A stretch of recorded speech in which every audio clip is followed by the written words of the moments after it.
Seja muito bem-vindo ao Infinito Podcast, onde abordamos temas relacionados a corpo, mente e alma, para que você consiga atingir o seu maior potencial. Hoje estou com a doutora Neiva Souza, nutricionista, doutoranda em Neurologia e Neurociência pela Unifesp, pós-graduada em Nutrição Clínica, Esportiva e Fitoterapia Funcional. Docente dos cursos de pós-graduação e faculdade da VP, gerente do Departamento Científico da VP, atendimento clínico em saúde mental e emocional, além de também ser especialista em sono e crononutrição, que será o assunto de hoje, sono e crononutrição. Seja muito bem-vinda, Neiva. É um prazer ter você aqui comigo. Então vamos falar do que realmente, né, é importante, do que realmente a gente veio aqui, né, gravar essa entrevista. Então eu queria saber, vamos começar pelo, como eu falo, vamos começar pelo princípio, pelo início. O que é crononutrição? Bom, Gabi, também quero agradecer o convite em participar aqui do seu podcast, em estar falando de um tema tão interessante, tão importante para a nossa saúde. É um tema novo, um tema super atual, que é a crononutrição. Eu estudo esse tema já há bastante tempo, de uma forma bastante técnica, num laboratório especializado lá na Universidade Federal de São Paulo.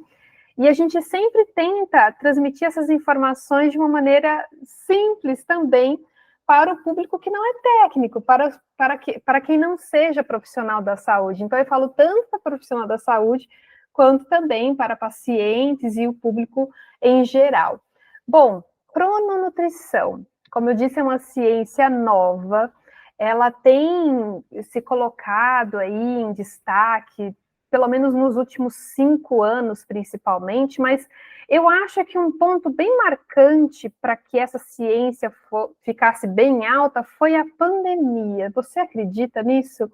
Acho que com toda essa mudança que ocorreu com a pandemia, com o isolamento, com as mudanças gigantescas que aconteceram nas nossas rotinas de vida, hábitos de vida, alimentação, muita coisa mudou, né?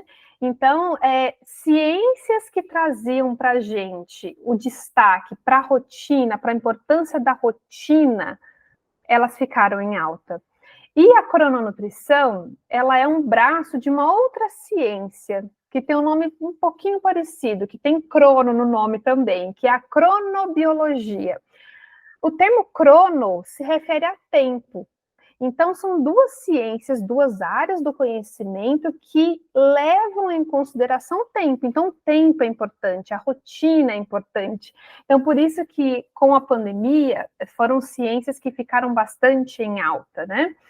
E na nutrição, especificamente, a gente estuda essa relação do tempo com os nossos hábitos alimentares, com a rotina da nossa alimentação. Então, o que a crononutrição busca responder e busca colocar no dia a dia das pessoas? A importância de termos, por exemplo, horários para nos alimentar. Então, nós sabemos, nós orientamos, enquanto nutricionistas, bons alimentos para serem consumidos, alimentos que não são tão interessantes assim da gente consumir, mas, ok, sabendo o que é bom e o que não é tão bom assim da gente consumir, mas vai além disso. O quando consumir? Qual é o melhor horário, o melhor momento para eu consumir as minhas refeições? Então, a crononutrição é essa ciência que traz essa importância para o nosso dia a dia, de olharmos com mais atenção para a rotina das nossas refeições. Será que a gente faz o café da manhã todos os dias, ou é uma refeição que a gente costuma pular e não fazer porque está naquela correria? O almoço a mesma coisa, o jantar, são refeições que a gente realiza em horários regulares, ou cada dia é de um jeito, e a gente viu que na pandemia virou uma bagunça só. Tinha dias que a gente almoçava, tinha dias que a gente pulava, porque tinha questões familiares, do trabalho e toda aquela adaptação, aquele novo ambiente que de trabalho virou o ambiente domiciliar, né? Até então a gente tinha toda uma rotina de escritório, com horários mais fixos para as refeições, e quando a gente veio para o ambiente caseiro, muita coisa mudou, porque ali tinha filhos no meio, muitas vezes, a questão da escola, reuniões de trabalho, toda aquela questão de adaptação, e isso mudou muito os nossos horários em que nos alimentávamos. Então, a crononutrição, ela associa os conhecimentos da nutrição, então, a importância de termos um bom consumo alimentar, com o nosso metabolismo, como que o nosso corpo utiliza esses nutrientes, como que ele digere, como que ele absorve tudo isso, como que ele aproveita e transforma esse alimento em energia, então é o nosso metabolismo, e também essa questão do tempo, como eu falei para você, do ritmo, da rotina, que é justamente um ponto importante que a crononutrição leva em consideração, que são os ritmos biológicos. E só rapidamente, Gabi, para contextualizar, os ritmos biológicos, eles são eles são um objeto de estudo da cronobiologia, né? Aquela ciência que também leva o tempo em consideração para o nosso corpo. Então, o nosso corpo, ele tem muitas funções, ele desempenha muitas funções. Quando a gente ingere um alimento, quando a gente absorve esse alimento, o nosso sistema cardiovascular, o nosso cérebro, o nosso intestino, estômago, fígado, rins, todos os órgãos têm o seu respectivo funcionamento, certo? Mas vai além disso. Esse funcionamento, várias dessas funções de todos esses órgãos possuem horário para acontecer. Acredita? E a cronobiologia, ela estuda justamente isso. Em quais horários, em quais momentos do dia, das 24 horas do dia, essas funções desses órgãos acontecem com maior frequência ou com maior intensidade. Então, veja, olha como que a rotina é importante para o nosso corpo. Olha como que a rotina é importante para o ser humano. Porque os nossos órgãos, eles têm horários em que eles funcionam com mais intensidade ou com menos intensidade, considerando o dia e a noite, por exemplo. Então, para a alimentação, a gente também vai ter que considerar isso. A gente vai ter que considerar a maneira como o nosso corpo funciona para poder direcionar. Ok, a gente tem que priorizar o consumo de determinados alimentos ou de um volume de alimentação mais durante o dia, ou mais durante a tarde, ou mais durante a noite, considerando a maneira como o nosso corpo humano funciona. Porque tem um detalhe, temos espécies diurnas e noturnas na natureza, e nós somos espécies diurnas. Então, a nossa maneira de funcionar é diferente de um morceguinho, por exemplo, ou de um ratinho, que são animais noturnos. Então, isso a gente precisa levar em consideração quando a gente pensa nessa organização da alimentação. Neiva, como é que esses horários, né, eles afetam a gente biologicamente, afetam a gente até na questão mesmo de saúde? Então, como você já introduziu perfeitamente, né, então a gente tem os horários, né, de manhã, o seu corpo funciona de um jeito, depois à tarde ele vai funcionar de outro jeito, porque acredito que, né, me corrija se eu estiver errado, a gente vai seguir o ciclo circadiano. Se você até quiser explicar um pouquinho o que é o ciclo circadiano, para quem nunca ouviu falar, mas como é que isso afeta a gente metabolicamente, biologicamente? Bom, só puxando o gancho, então, dessa sua colocação, dos ritmos ou ciclos circadianos, dentro dos ritmos biológicos, esses que eu expliquei anteriormente, nós temos vários tipos de ritmos no nosso corpo, a depender do funcionamento de cada órgão. A gente pode ter ritmos que acontecem com um período de repetição menor, outros que acontecem com um período de repetição maior, e os mais famosos, os mais estudados são justamente esses, os ciclos ou ritmos circadianos. A palavra circadiano vem de circadia, em cerca de um dia, cerca de 24 horas. Então, é o que acontece com o nosso corpo ao longo das 24 horas. E aí, nessas 24 horas, a gente vai ter um momento que é o dia, claro, e também vamos ter um momento que é a noite escura. Então, a gente tem a importância dessa relação do nosso corpo com a natureza. Então, ao longo de toda a nossa evolução da espécie humana, a gente seguiu esse ritmo do planeta Terra, de ter as 24 horas aproximadamente, e termos o dia e a noite muito bem demarcados. O dia com luz solar, com luminosidade, em que os nossos antepassados, lá no tempo das cavernas, iam para caçar os seus alimentos, ir em busca, né, desse alimento para que ele pudesse, né, ser consumido ali ao longo do dia. Então, a grande parte das atividades eram realizada, a grande parte das atividades era realizada ao longo do dia, porque somos espécies diurnas. E o período da noite, conforme a noite ia chegando, anoitecendo, ali após o pôr do sol, ia ficando escuro, como somos espécies de hábitos diurnos, para a gente não fazia muito sentido a gente continuar com as atividades, com a alimentação, com todo aquele ritmo durante a noite. Então, a noite, para a nossa espécie, sempre foi feita para o repouso, para o sono, para o jejum. Então, a gente sempre se organizou dessa maneira. Dia, atividade física, mental, né, que a gente realizava as nossas obrigações, digamos assim, para a sobrevivência, e durante a noite, e claro, a alimentação também acontecendo, e durante a noite, momento de descanso, repousar, sono, de dormir, e de jejum, né? Porque enquanto estamos repousando, dormindo, nós não nos alimentamos. Pelo menos foi assim ao longo de toda a nossa evolução. Mas aí, Gabi, o que vem acontecendo nas últimas décadas, principalmente desde a invenção da luz elétrica? Essa nossa relação com o meio ambiente, com a natureza, tem mudado um pouco. Por quê? Porque agora nós conseguimos iluminar as noites. Antes isso não era possível. Noite era noite, noite escura, não tinha o que fazer. Agora não, com a luz elétrica, com os equipamentos eletrônicos, como os computadores, celulares, eles emitem luz. Então, as nossas noites passaram a ficar...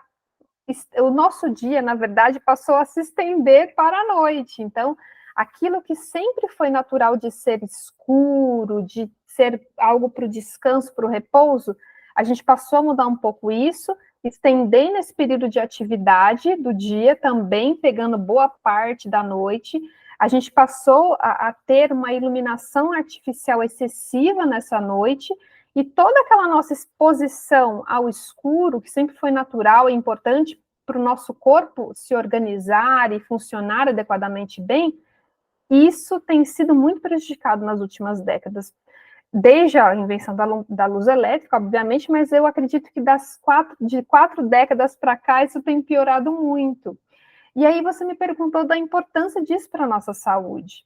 Então, quando o nosso corpo ele fica desalinhado com essas questões da natureza, do meio ambiente, quando a gente fica com essa rotina bagunçada do dia, da noite, a gente passa a ter atividades muito intensas à noite, a estender o nosso período de trabalho, a estender demais o nosso período de alimentação, a reduzir o nosso período de descanso e sono, ficando muito tempo só na atividade, na alimentação, a gente passa a bagunçar os nossos ritmos circadianos, que são controlados, inclusive, por relógios biológicos. Então, todos os nossos órgãos, todas as nossas células possuem um reloginho biológico. Olha que interessante, que marca justamente esse tempo, o tempo certinho de acontecer cada função.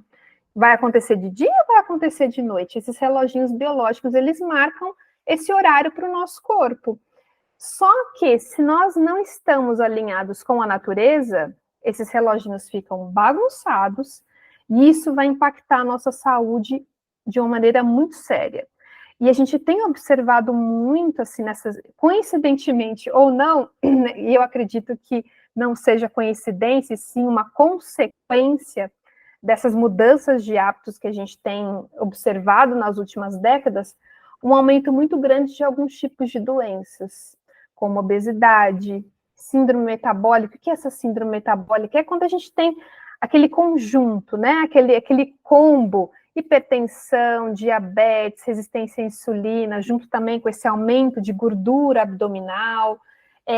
Temos observado também um aumento no risco de câncer, inclusive, de doenças inflamatórias, de doenças autoimunes, ou seja, o nosso corpo com seus ritmos circadianos, por exemplo, bagunçados, bagunça-se tudo e as nossas células já não entendem mais o momento certo de funcionar.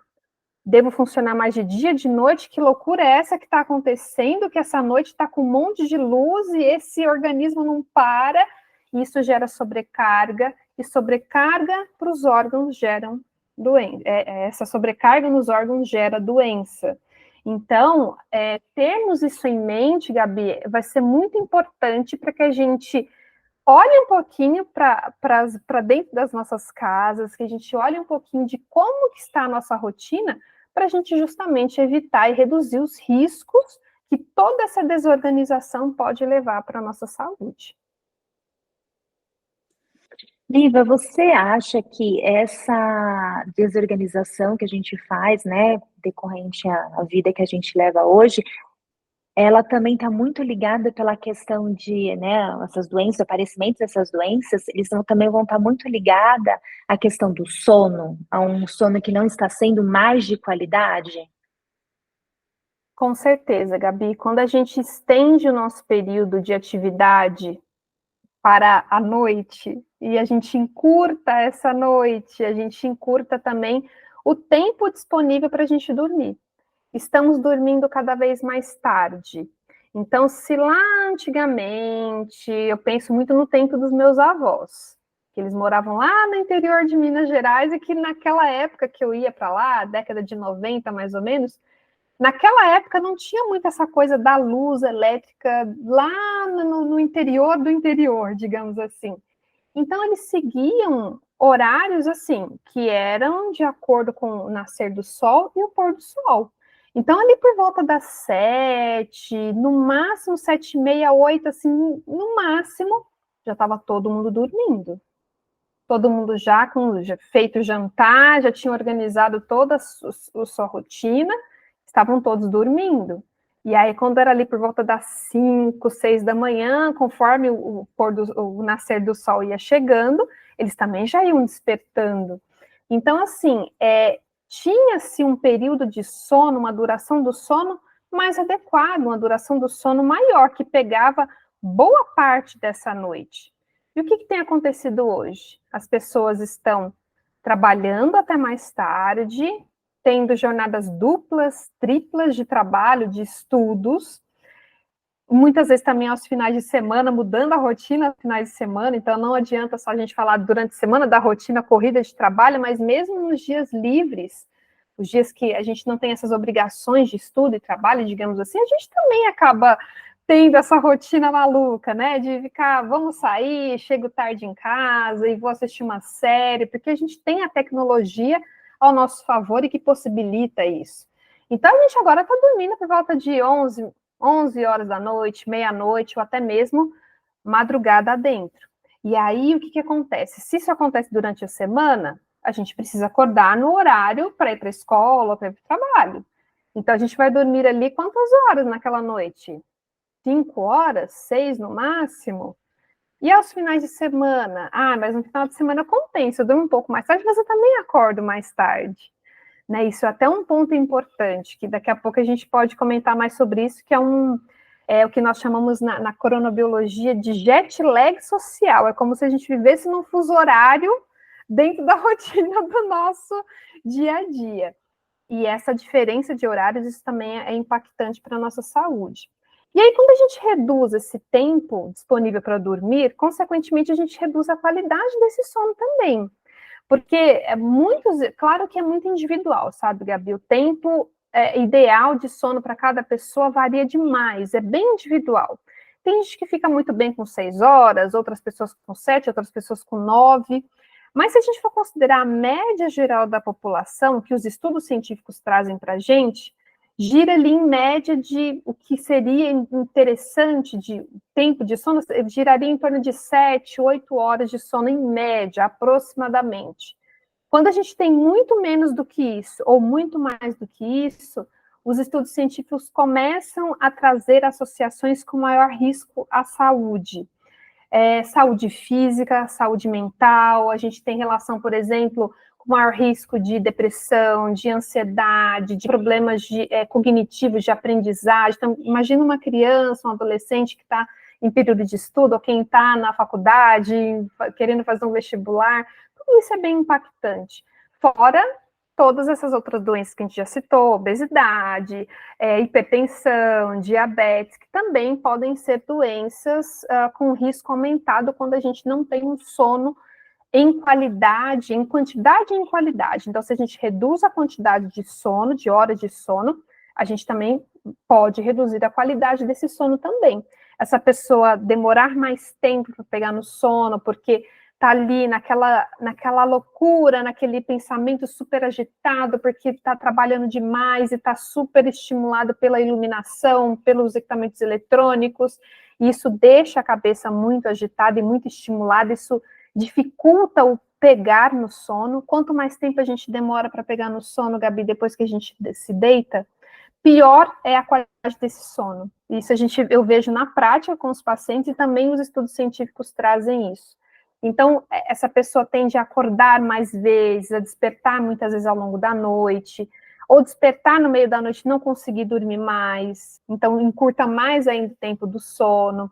E aí o que acontece? Acorda com cansaço imenso, como se não tivesse dormido nada, como se os pacientes falam, como se tivesse passado um trator em cima de mim, assim, eu acordo num cansaço e vai se arrastando, e aquela sonolência, e isso prejudica o trabalho, prejudica os estudos, prejudica as relações sociais, porque aumenta-se a ansiedade, aumenta-se o estresse, é como se o pavio ficasse mais curto, sabe? A nossa resiliência ficasse prejudicada, a capacidade da gente lidar com problemas fica mais prejudicada, em tomar decisões. Então, assim, a parte física é muito afetada, mas a parte mental, Gabi, olha, isso tem sido muito afetada por esses problemas aí com sono que a gente tem observado, infelizmente. É interessante também a gente colocar que vai afetar também o apetite, né? Porque se você não dorme bem, você come desesperadamente, porque você quer compensar essa falta de energia. Não, perfeito o seu comentário. Tem, inclusive, uma possível explicação, é porque vem justamente dos ritmos circadianos. Daquele momento que eu falei, que os nossos órgãos funcionam, que tem determinadas funções acontecendo, nós temos no nosso corpo o tecido adiposo, que é uma parte do nosso corpo em que a gente tem um depósito de gordura que é do nosso corpo mesmo, né? Que é parte integrante do nosso corpo. E esse tecido adiposo, ele não serve só para acumular gordura, né, Gabi? Ele também produz hormônios, é um órgão ativo. E um dos hormônios, uma das leptinas que a gente fala, um dos componentes que esse tecido adiposo produz, ele se chama leptina. E esse tecido adiposo, ele tem uma maior ativação para liberar essa leptina, sabe quando? À noite, enquanto a gente está dormindo. E para que serve essa bendita leptina? Ela está muito relacionada justamente com a nossa saciedade. Então, se a gente tem leptina sendo liberada no nosso sangue adequadamente, de maneira correta, ela vai até o nosso cérebro e manda o sinal de saciedade. Agora, se a gente não dorme adequadamente, se a gente fica muito tempo nessa monte de luz, super estimulados, reduzindo o nosso período de sono e reduzindo esse nosso tempo em que a gente fica no escuro natural da noite, a gente pode ter impactos na leptina e justamente trazer essa questão que você colocou, de termos menos sinalização de saciedade, e a gente sente isso nos dias seguintes. A gente pode sentir mais fome, ter menos controle do nosso comportamento alimentar, a gente pode ter uma maior vontade de comer mais doces, mais alimentos calóricos, e isso prejudica muito o processo de emagrecimento, isso prejudica muito também outras questões de saúde, né? A gente pode colocar aí um paciente sob risco de diabetes, resistência à insulina e obesidade, né? E dentre vários outros fatores, mas muito interessante essa sua colocação, realmente. Quando a gente não tem um sono saudável, a gente também pode impactar a nossa sociedade. Outra coisa que eu também queria te perguntar, existe pessoas que têm cronotipos diferentes ou não? Existe isso? Existe, Gabi, existe. É uma característica individual. É uma característica presente no nosso DNA. É uma característica genética. Nós nascemos com ela.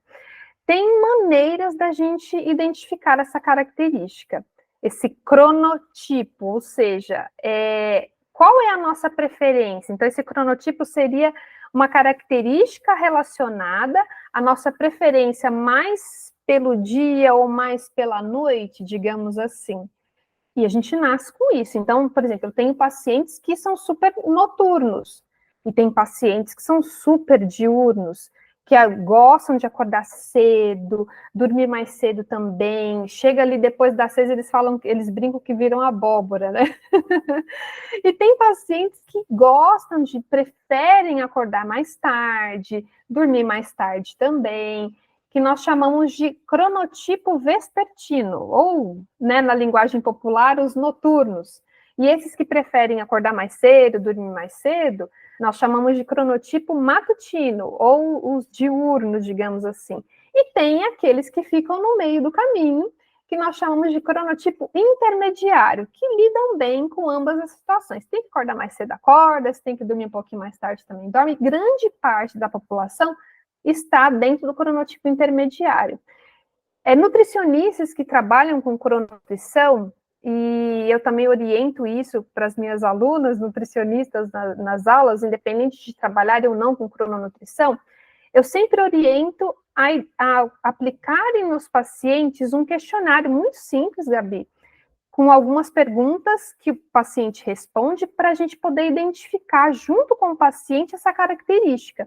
E conhecendo melhor essa característica, a gente também consegue ajudar esse paciente a se organizar melhor na sua rotina e se respeitar mais. Porque, por exemplo, os pacientes vespertinos, eles tendem, pelos estudos científicos, e eu vejo também isso na prática, eles, infelizmente, acabam tendo um risco maior para obesidade, para diabetes, para hipertensão, justamente porque eles são mais vulneráveis a todas essas questões que eu falei, né? De dormir mais tarde, de ir madrugada dentro, de se expor mais à luz à noite, e essa luz excessiva à noite, ela tem um impacto muito grande no nosso organismo, como eu falei. Então, eles são mais vulneráveis, digamos, a essas tentações, digamos assim, do que os matutinos. Inclusive, quando a gente fala dessa luz à noite, as pessoas devem estar se perguntando, mas o que isso geraria, então, para mim, uma luz à noite? Qual é o problema disso, né? Como eu falei, isso vai impactar nos nossos reloginhos biológicos, bagunçando tudo, porque tem um hormônio chamado melatonina, que é famosíssima, que todo mundo já deve ter ouvido falar, porque está até vendida nas farmácias, né? É um hormônio que nosso corpo produz, é uma glândula presente no nosso cérebro que produz a melatonina.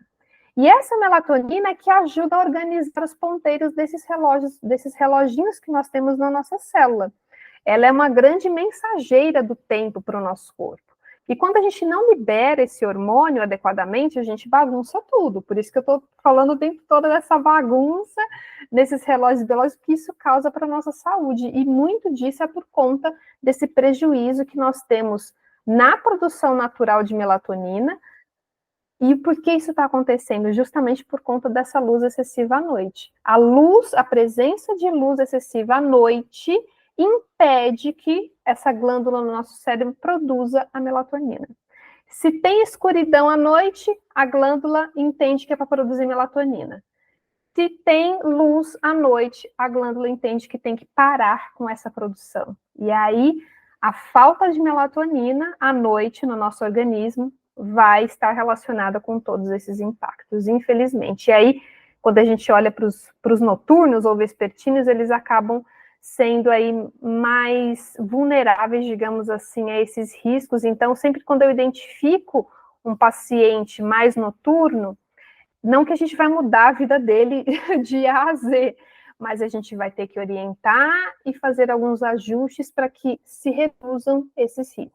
Eu achei uma coisa que eu fiquei bem intrigada, porque é interessante como esse cronotipo a gente já nasce com ele já está no nosso DNA, mas a gente não tem adaptação, né, de não sofrer os efeitos dele, de dormir mais tarde. É muito interessante, independente se você tem um ou outro, se você dormir mais tarde, você vai sofrer o mesmo efeito. É um pouco injusto da natureza, mas tudo bem. Muito relacionado ao nosso estilo de vida, né, Gabi? Infelizmente. Exatamente. Você entrou no assunto da melatonina, então vamos falar sobre a melatonina, porque ela ficou muito famosa, uma febre. Vale a pena tomar melatonina ou não? Não vale a pena? Olha, pergunta complexa, polêmica. Bom, nós que estudamos a cronobiologia, a crononutrição e também a melatonina no laboratório, inclusive em parceria com outros pesquisadores da USP, a gente tem um estudo muito profundo sobre a melatonina. Um dos grandes problemas, Gabi, é que a melatonina tem sido muito banalizada, inclusive ela é comercializada como um suplemento, como se fosse uma vitamina, digamos assim.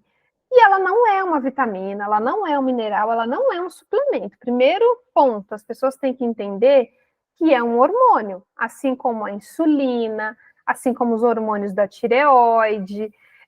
Então, assim como os hormônios sexuais, o estrógeno, a testosterona, e a gente não sai por aí indo à farmácia e comprando esse tipo de medicamento para tomarmos assim sem indicação médica, não é verdade? Então, fica essa questão polêmica da melatonina não ter sido interpretada, infelizmente, pela Anvisa como um hormônio, ter sido interpretada como um suplemento.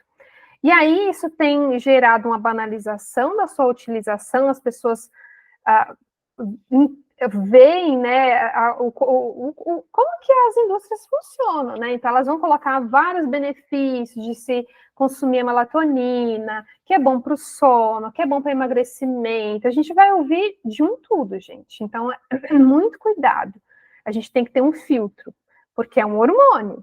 Então, assim, por mais que a gente ouça comerciais falando que é bom para isso, que é bom para aquilo e tal, e aí você se sente seduzido por isso, vai até a farmácia, compra melatonina e começa a tomar de maneira indiscriminada, sem orientação médica ou sem orientação de um profissional da saúde que seja habilitado para isso. Que no caso, se a gente for ver, de fato, quem pode trabalhar com hormônio, na prática, é um médico. Então, assim, hoje nós temos na nutrição uma liberação, digamos assim, para trabalhar com a melatonina, porque ela foi interpretada como um suplemento, e nós, nutricionistas, podemos trabalhar com suplementos.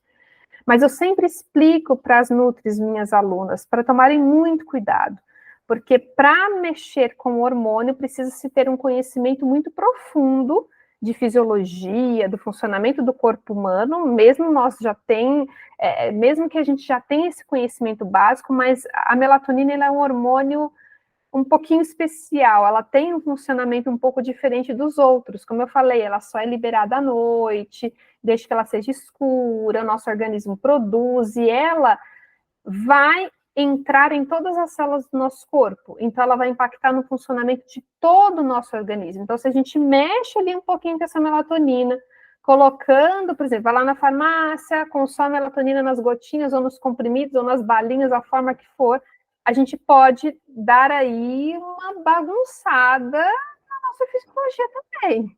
Podemos ir com boas intenções, mas a gente pode colher alguns efeitos colaterais, digamos assim. E muitas pessoas, Gabi, estão tomando a melatonina de maneira errada, tomando em horários errados. Tem gente que toma melatonina durante o dia, que é uma excrescência, assim, para a fisiologia.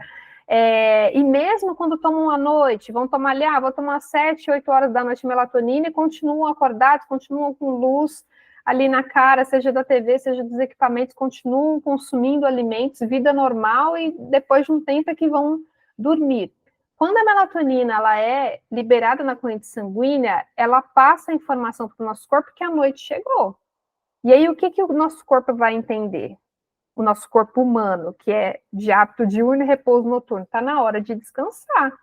E aí o nosso pâncreas, o nosso intestino, o nosso fígado não vão mais funcionar da mesma forma. Eles vão funcionar preparados para o sono, para o repouso. É isso que a melatonina indica. É essa informação de tempo que ela passa. Então, um exemplo bem rapidinho, só para vocês entenderem a complexidade e o cuidado que a gente precisa ter. Vamos imaginar esse caso hipotético dessa pessoa que, não, estou com problemas de sono, vi no YouTube, vi na TV, vi em algum lugar que a melatonina é ótima para o sono, e resolveu ir até a farmácia comprar melatonina. E aí tomou ali 7 horas da noite, 8 horas da noite, foi jantar, foi fazer suas coisas, foi tomar banho, se organizar, só depois que foi dormir, só depois que se deitou. Esse período depois que ela tomou melatonina e que ela talvez tenha se alimentado, ela pode ter prejuízos à saúde. Por quê? Porque o estômago dela já foi sinalizado que ó, a noite chegou. Ele já não fica mais bem preparado para digerir aquele alimento. O intestino, a mesma coisa, não fica mais tão bem preparado para absorver o alimento, aquele jantar, por exemplo. E o pior ponto, acho que um dos mais graves, é o que acontece com o pâncreas, que libera a insulina, que bota o açúcar do sangue para dentro da célula, para não dar o diabetes, digamos assim, de uma maneira bem simplificada. Quando a gente toma melatonina de maneira equivocada, seja tem gente que toma durante o dia ou que toma à noite e depois realiza refeições depois de tomar melatonina, esse pâncreas não tem a mesma capacidade de liberar insulina, porque a melatonina foi lá e virou a chavinha dele e falou, ó, agora não é hora de liberar insulina, agora é hora de você dormir, é hora de repouso, não vai ter comida chegando aqui. Foi essa informação que a melatonina trouxe. Mas se essa pessoa consumiu alimentos depois disso, ela pode, num futuro, se esse hábito for repetitivo todos os dias, ela pode vir a ter um risco de desenvolver resistência à insulina e até mesmo diabetes. Então, assim, temos que tomar muito, muito cuidado. E muitas outras pessoas têm também outros efeitos colaterais com a melatonina, quando ela não tem o seu uso bem orientado. Tem pessoas que passam a ter problemas de sono que não tinham antes, porque é muito individual a resposta. Tem pessoas que passam a despertar no meio da noite com pesadelos muito vívidos, pessoas que enfrentam enxaqueca, pessoas que enfrentam sonolência ao longo do dia, dentre vários outros fatores. Então, assim, muito cuidado com a melatonina, e sempre que tiver a indicação, que essa indicação seja especialmente médica, então tem que ter acompanhamento, porque é um hormônio. E claro, Gabi, o mais importante, nós temos a capacidade de produzir o hormônio naturalmente. O que a gente está fazendo é um monte de besteira na nossa rotina que estão impedindo que essa melatonina seja produzida naturalmente. Quando a gente faz uma organização da nossa rotina, a gente passa a produzir adequadamente a melatonina, que numa quantidade que o corpo precisa, porque cada um de nós produz a quantidade de melatonina necessária para o seu corpo. Isso é muito bonito, né? Quando a gente pensa no funcionamento do corpo humano. Então, o que eu sempre oriento para os meus pacientes, vamos valorizar e vamos estimular a produção natural de melatonina, né? E vamos deixar aí um pouquinho de lado essa questão da melatonina da farmácia. A gente deixa essa questão da melatonina da farmácia para indicações médicas em casos específicos, alguns casos de alguns tipos de hipertensos, alguns pacientes com câncer, algumas mulheres no pós-menopausa. Então, existem algumas possíveis indicações, mas isso precisa ser avaliado. Alguns idosos também, porque conforme a idade a gente vai diminuindo a produção de vários hormônios, inclusive melatonina, mas tudo isso precisa ser avaliado criteriosamente, individualmente, principalmente pelo médico. Então, não é chegar lá na farmácia porque está com probleminha de sono e tomar melatonina, não. Tem que tomar muito cuidado. Eu falo que a primeira coisa tem que ser a higiene do sono, né? Se você não limpa a casa bonitinho, aí você quer ficar colocando frufruzinho, não dá, né? Exatamente, é isso mesmo. Voltando um pouquinho na questão mais da alimentação, a gente já sabe, né, que o nosso corpo ele vai responder diferente conforme o horário que a gente se alimenta. Quais seriam os horários ideais dessas alimentações e as quantidades, só para as pessoas conseguirem entender um pouquinho? Certo.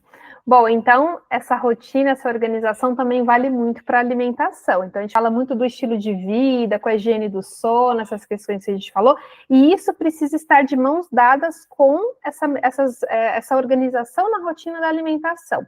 Então, sempre partindo do pressuposto de que somos espécies de hábitos diurnos, então, a nossa alimentação e as nossas atividades diárias precisam estar concentradas principalmente durante o dia claro.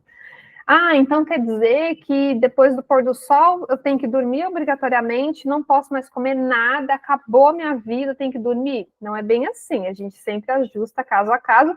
E claro, né, Gabi, temos que considerar o estilo de vida atual, mas sem exageros. Acho que tudo que a gente consegue se adaptar de maneira saudável, o nosso corpo também responde bem. Então, eu diria que o café da manhã é uma das refeições mais importantes quando a gente pensa nessa questão de organização, do momento adequado de se consumir alimentos e quantidades também.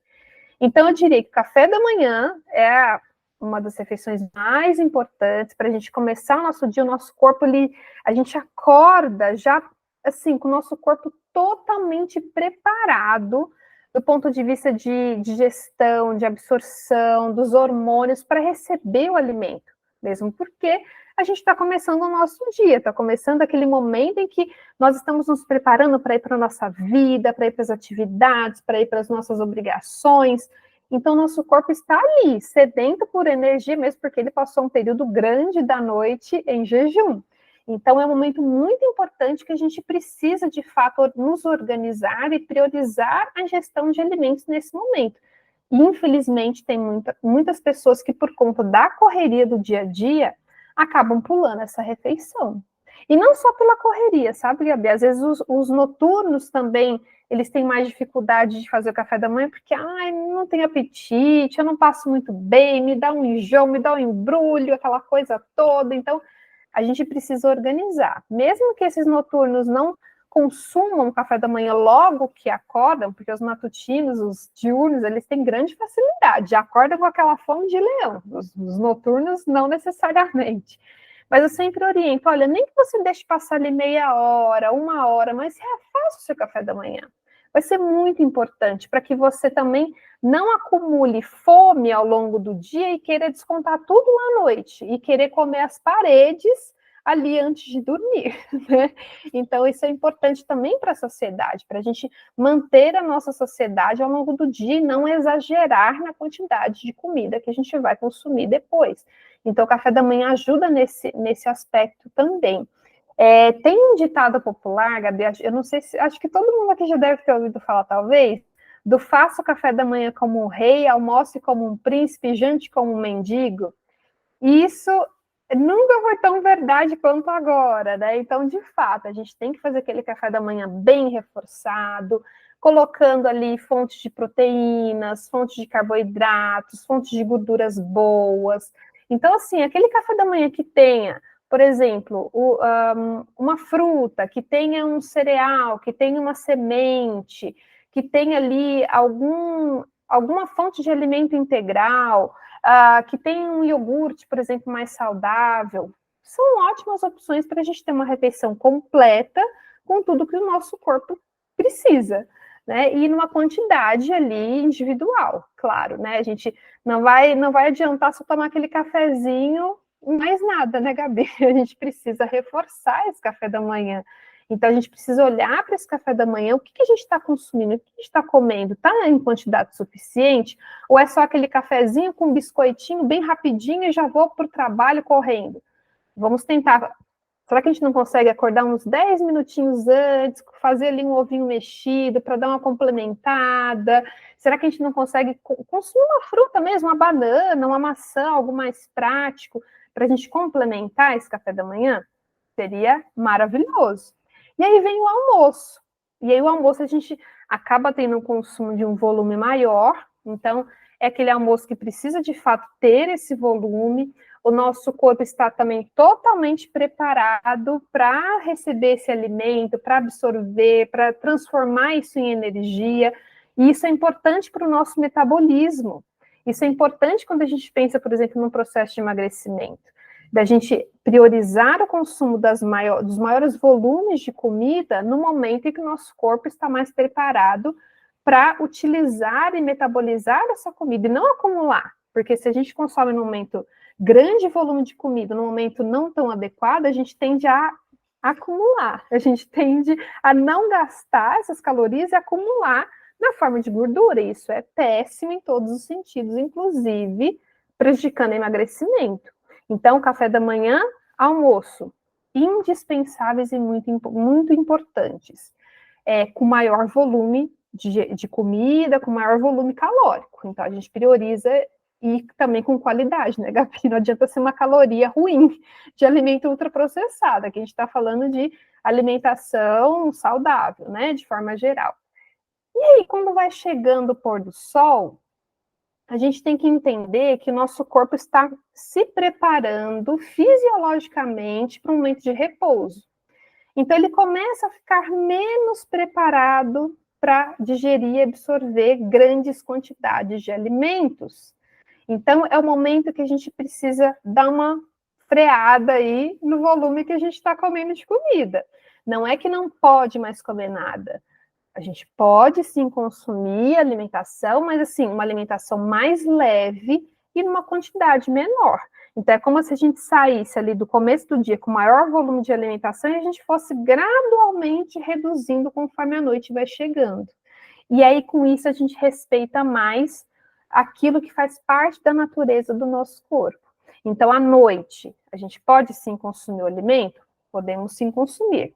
Refeições mais leves, menos gordurosas, priorizando mais os alimentos como verduras, frutas, peixes, ovos, que são de mais fácil digestão, reduzindo o consumo de alimentos muito pesados, como carnes vermelhas, frituras, alimentos ultraprocessados, que, assim, não são bem-vindos em nenhum momento do dia, né? Mas especialmente à noite, que o nosso corpo já não está ali tão bem preparado para receber aquele alimento, a gente deixa para uma alimentação mais leve, menos volumosa, menos calórica. E, além disso, darmos também, Gabi, isso é uma dica bem prática que eu falo para meus pacientes, não basta apenas ter uma refeição mais leve, se a gente vai consumir essa refeição 1h da manhã.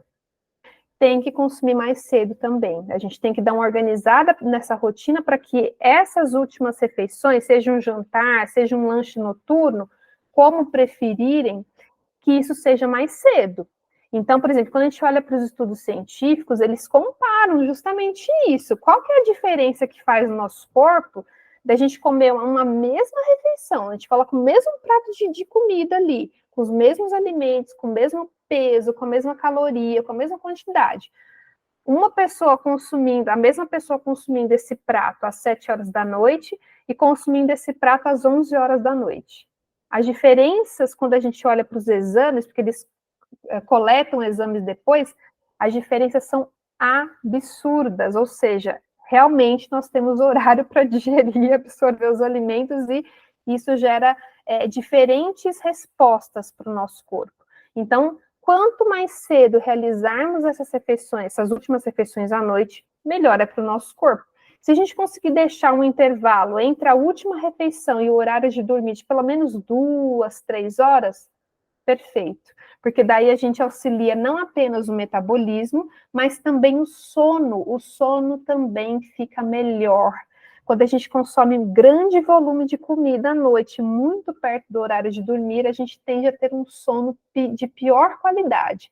Despertar mais vezes, acordar mais cansado. Então, consumir mais cedo esses alimentos, esse jantar ou esse lanche noturno, e numa menor quantidade, isso é muito benéfico para a nossa saúde e reduz absurdamente o risco de muitas doenças, principalmente o diabetes e também a obesidade, que são os 2 pontos mais estudados aí na crononutrição. Então, inclusive, tem se utilizado essa linha de raciocínio para ajudar no tratamento dos diabéticos, para que eles tenham o melhor controle da glicemia, para que eles tenham, né, do açúcar no sangue, da sua insulina.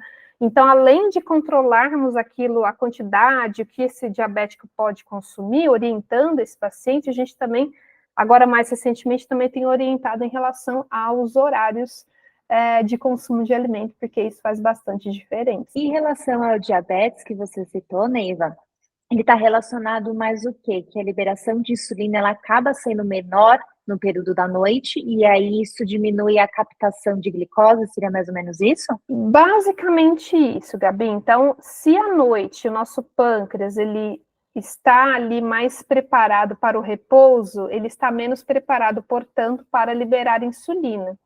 Ele até libera, sabe, Gabi? Então, se a gente tem uma refeição à noite, não é que ele não vai liberar zero de insulina, ele vai liberar, mas como ele não está preparado para isso, ele vai ser forçado, digamos assim, a liberar essa insulina.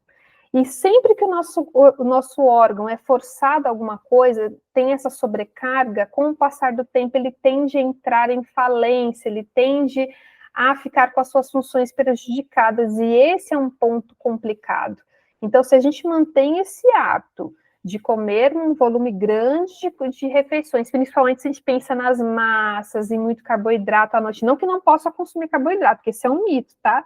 Podemos sim consumir carboidrato à noite, carboidrato de boa qualidade, vindo de raízes, de verduras, de frutas, mas quando a gente pensa no carboidrato vindo de um alimento ultraprocessado, dos empacotados principalmente, em grande volume de alimentação como um todo, não só ultraprocessado, a gente acaba forçando demais esse pâncreas a liberar a insulina no momento em que ele está ali se preparando para repousar. Então, essa sobrecarga é que gera esse prejuízo. E aí, conforme vai passando o tempo, a gente vai liberando, tendo a capacidade cada vez menor de liberar insulina e menos insulina circulante, menos açúcar do sangue vai para as células e esse açúcar vai se acumulando, podendo no futuro gerar esse risco para o diabetes. Então, é bem por aí mesmo. E aí, por conta disso, que a gente precisa ter esse cuidado em nos organizarmos para que isso não aconteça aí dentro do nosso corpo. Eu quero trazer aqui você tinha falado do jet lag social. O quanto é importante a gente ter os horários certinhos, sempre, todos os dias? Quanto que isso vai realmente impactar na nossa saúde? Muito bem lembrado aí dessa questão do jet lag social. Eu sempre digo, né, o nosso corpo, ele ama rotina. O corpo humano foi preparado para funcionar à base de rotina, mesmo porque se nós temos relógios biológicos dentro de cada célula, marcando o tempo, é porque isso é importante. Então, o tempo é importante, a rotina é importante, o ritmo de vida é importante. Então, de fato, a gente precisa ter horários. Não é aquele horário fixo, engessado, mas é a rotina, Gabi, rotina de realizar todas as refeições, dessa forma, como eu falei, se organizando para ter o seu café da manhã bem caprichado, o seu almoço bem caprichado, tentando encaixar ali talvez um café da tarde, para tentar talvez não chegar com tanta fome à noite e ter esse ajuste na quantidade, não exagerando na alimentação à noite, para jantar mais cedo também, porque se a gente tem essa desorganização, a gente vai ter problemas com saciedade à noite, e a gente vai ter dificuldades, e isso vai ser um desafio para a pessoa consumir menos alimento à noite, porque ela vai estar com muita fome.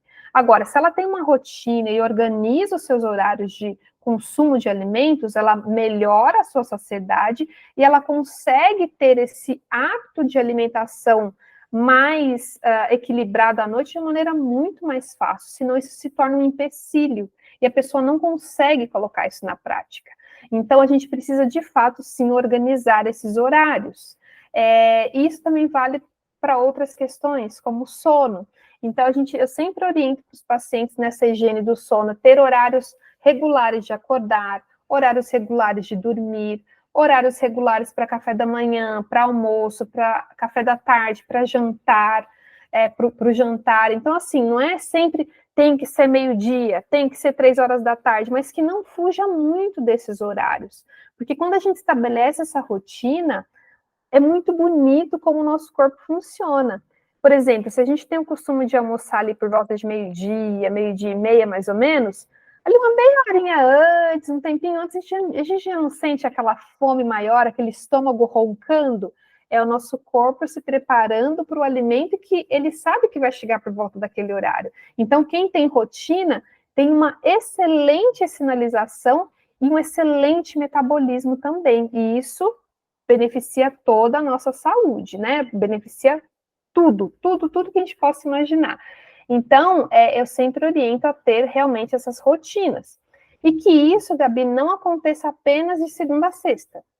A gente fala do chutar o balde no final de semana, que as pessoas costumam consumir mais alimentos processados, mais lanches, mais pizzas, por exemplo, e vão para restaurantes. E tem que ter, sim, a vida social, sempre com equilíbrio, tudo é possível, tudo é possível. Mas a gente tem que tomar cuidado para não exagerar. Porque se a gente tem uma rotina aos finais de semana muito diferente da rotina da semana, a gente chama essa diferença de rotinas, de horários nessa rotina, de jet lag social. Sabe aquele jet lag que a gente vai, por exemplo, pessoas que viajam no Brasil para o Japão, aí chega lá, tem esse fuso horário que não consegue se adaptar e fica aquela bagunça para dormir, aquela sonolência de dia e quer ficar acordado à noite. Nosso corpo demora um tempo para se adaptar àquela realidade. E eu sempre brinco, né? Se a gente tem uma diferença muito grande da rotina da semana para o final de semana, é como se a gente estivesse durante a semana no Brasil e aí todo final de semana a gente viajasse para o Japão. Então, assim, o corpo não vai ter tempo de se organizar e depois na segunda volta para o Brasil de novo, né? Então, Brasil, Japão, Brasil, assim, em curto espaço de tempo. E o corpo não tem tempo de se organizar. E aí eu já falei, né? Quando a gente se organiza esses relógios biológicos, essa rotina, a gente pode ter maior risco para doença. Então, não adianta querer compensar o sono ou compensar uma rotina de alimentação desregulada no final de semana, gente, não adianta. E é muito comum pegar paciente que acorda muito mais tarde durante o final de semana, porque durante a semana teve que dormir menos por uma série de fatores, e quer compensar isso no final de semana, aí se acorda mais tarde, já bagunça tudo, porque já não vai tomar café da manhã no horário, ou nem vai tomar café da manhã, às vezes já vai direto para o almoço, ou aquele almoço, em vez de acontecer meio-dia, como acontecia durante a semana, vai acontecer lá pelas 3 da tarde, 4, aquele famoso almojanta, né, que a gente brinca. Então, essas diferenças muito grandes de horários, tanto nas refeições, quanto no horário de acordar, quanto no horário de dormir, isso é péssimo para a saúde.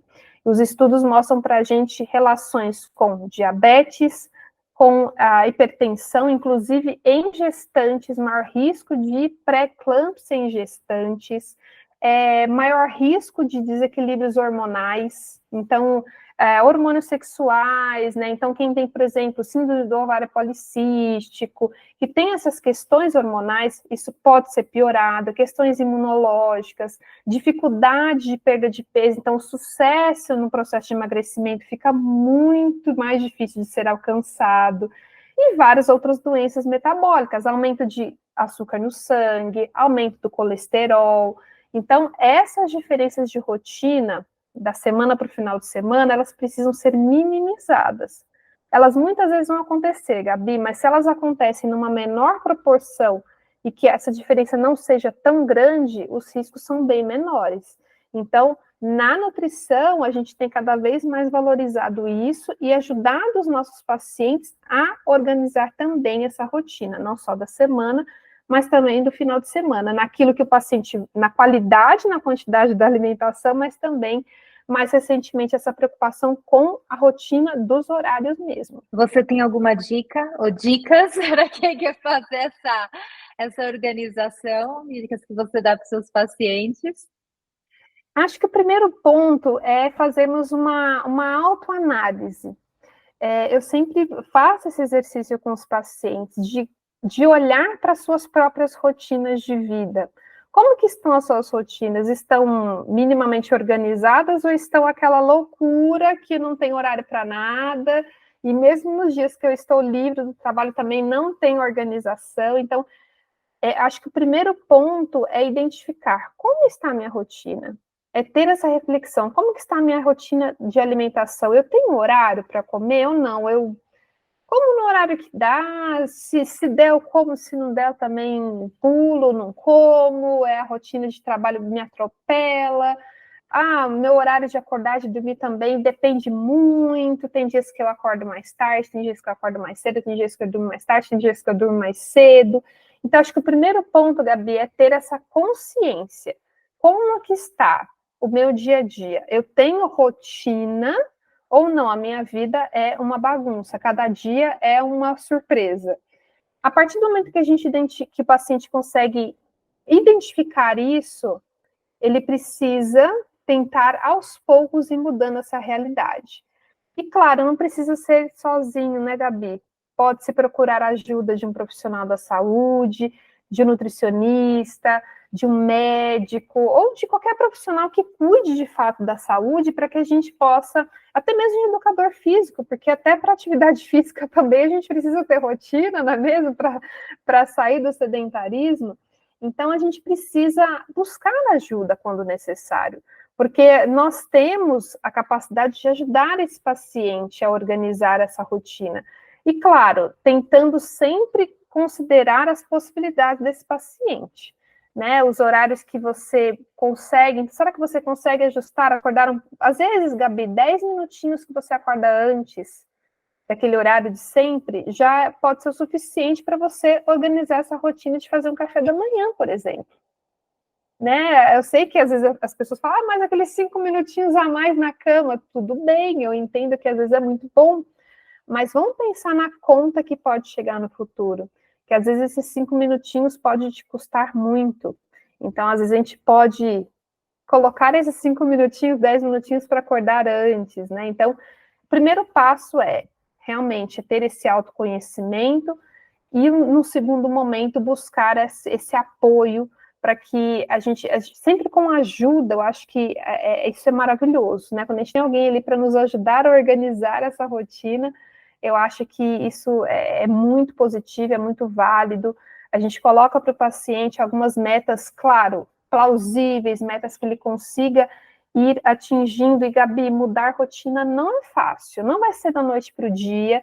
E eu sei que são muitas coisas, que às vezes as pessoas têm que mudar a rotina inteira, e vai aos poucos, aos poucos. Primeiro, meu café da manhã que é mais bagunçado, então vamos começar pelo café da manhã?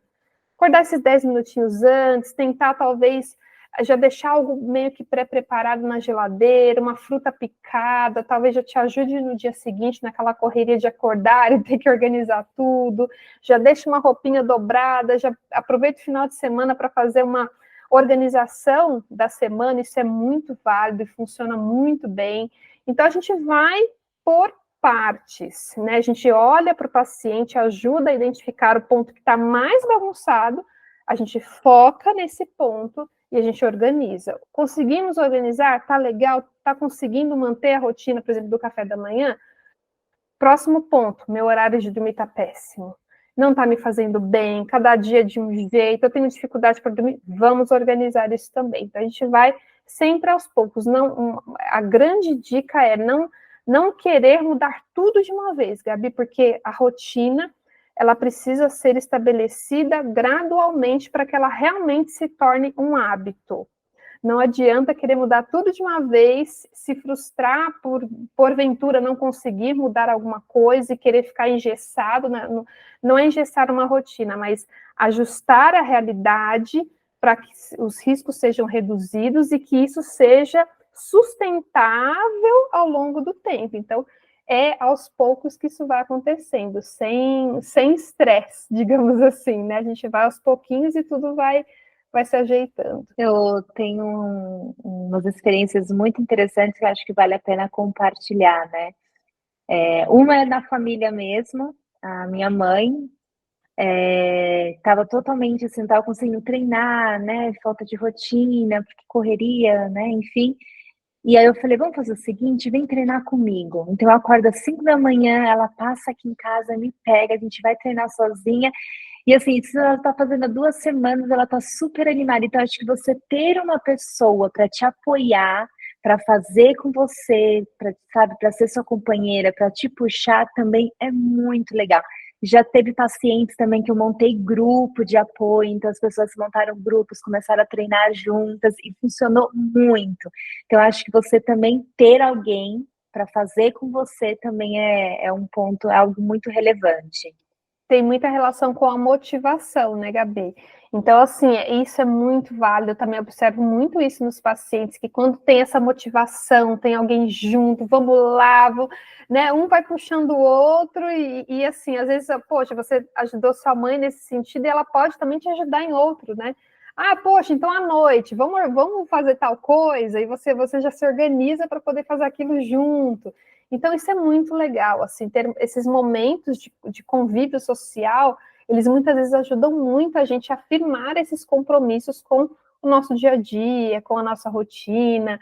Tem pessoas que gostam, por exemplo, de ter um caderno, de fazer anotações, de organizar essa rotina, assim, não de maneira engessada, mas anotando. Eu tenho um período de tal horas a tal horas para fazer tal atividade. Então, vai de cada um, né? Essa rotina pode ser viabilizada, estabelecida de diferentes formas. O importante, Gabi, é dar o passo inicial, como vocês deram, por exemplo, nesse exemplo que você falou. Tem que começar, gente. Uma vez que a gente começa, a gente vai cada dia aprimorando e melhorando aquela forma de estabelecer aquela rotina, mas o primeiro passo, que muitas vezes é o mais difícil, ele precisa ser dado. Não adianta a gente também ter o conhecimento, ter o acesso à informação e não colocar em prática, só entrar aqui e sair aqui. Precisamos colocar em prática. Isso mesmo. Neiva, você tem alguma indicação de algum material ou de algum conteúdo seu mesmo que seja, vamos falar mais da questão do sono, porque acho que é onde as pessoas têm um pouco mais de dificuldade. Sim, eu tenho 2 perfis, o meu pessoal, Souza Neiva, @SouzaNeiva, e o profissional, que ele também fala bastante dessa parte de crononutrição, que é o @crononutrition, que é crononutrição em inglês, depois você pode colocar também aí na descrição para o pessoal ter acesso mais facilitado. E para essas questões de sono, falando de higiene do sono, algumas dicas práticas, eu indico o perfil do Instagram do nosso laboratório da Unifesp, que é o @pineal-e-melatonina, tudo junto. Lá a gente coloca de forma bem didática, bem prática, ilustrativa, o que é a melatonina, dicas para a higiene do sono, de como organizar essa rotina, de como identificar o cronotipo. É muito interessante, vale muito, muito a pena. E também tem o site, Gabi, que as pessoas podem acessar, que é o da Associação Brasileira do Sono. O site é absono, tudo junto.com.br. E nesse site tem uma partezinha lá que coloca algumas cartilhas, inclusive para pais, cuidadores, não só para adultos, mas também para crianças, para ajudar nesse entendimento do sono, da importância do sono e como colocar em prática também alguns pontos aí para ajudar nessa melhora da higiene do sono. Bom, eu tô assim, adorei a nossa conversa. Eu sempre falo isso, mas é porque eu só entrevisto pessoas maravilhosas. Eu conversaria mais por 2 horas, mas infelizmente a gente tem que encerrar. Eu agradeço muito, novamente, né, por ter aceitado o convite. Não tenho nem palavras, é uma honra minha estar conversando com você. Gabi, muito obrigada pelo convite. Espero que a gente tenha esclarecido alguns pontos importantes e que muitas vezes as pessoas não conhecem ou não tenham consciência, né, de tudo isso, que faz parte do dia a dia, faz parte da nossa vida, mas que às vezes a gente deixa falhar um pouco, né? Então, é importante sim conversar sobre sono, é importante conversar sobre rotina, porque isso é muito importante. Então, eu te agradeço muito a oportunidade de estar trazendo um pouquinho mais dessas informações. E fico à disposição aí, se alguém tiver alguma dúvida, mande direct lá no meu Instagram. Para mim vai ser um prazer conversar com cada um de vocês e espero que vocês tenham aproveitado bastante esse conteúdo e que coloquem também em prática algumas das dicas que a gente colocou aqui, né, Gabi? Exatamente. E para você que ficou com a gente até agora, muito obrigada por estar aqui, por ter escutado esse podcast. Espero que ele tenha sido útil, que ele traga um pouquinho de conhecimento para você e que você consiga aplicar também na sua vida. E compartilhe, comente, mande para aquela pessoa que precisa melhorar a sua rotina, precisa melhorar o seu sono, os seus hábitos alimentares. E quem também quiser entrar em contato comigo, o meu Instagram é gabrielasantia.go.